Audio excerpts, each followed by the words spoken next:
আপনি যদি একজন কর্মজীবী হয়ে থাকেন, অর্থাৎ আপনাকে যদি ডেস্কে বসে কাজ করতে হয় অনেক দীর্ঘ সময় ধরে, তাহলে ৩টি কাজ ভুলেও করবেন না। আর যদি করে থাকেন তাহলে আপনি জেনে নিন যে কিছুদিন পরে আপনি দীর্ঘমেয়াদী কোমর ব্যথায় ভুগতে যাচ্ছেন। প্রথম যে কাজ সেটা হচ্ছে টানা ১ ঘন্টার বেশি আপনি চেয়ারে বা ডেস্কে বসে থাকবেন না। সেকেন্ড যে কাজটি করবেন সেটা হচ্ছে আপনার ডেস্কে আপনার কোমরের পিছনে একটা পিলো বা সাপোর্ট ইউজ করবেন সবসময়, যেটা হবে খুব কমফোর্টেবল এবং যেটা মেরুদণ্ডের আর্চের সাথে অ্যালাইন করে।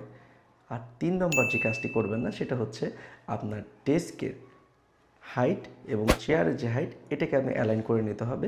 অর্থাৎ আপনি যদি যেই অফিস ডেস্কে বসে কাজ করবেন সেটা যেন হাইটটা মেনটেন হয়, অর্থাৎ আপনার ডেস্কে যদি কোনো কম্পিউটার থাকে সেটা যেন চোখের অ্যালাইন বরাবর থাকে, এবং আপনার যদি লেখালেখি করতে হয় সেই ক্ষেত্রে ডেস্কের হাইট এবং চেয়ারের হাইটটা যেন সবসময় সামঞ্জস্যপূর্ণ হয়।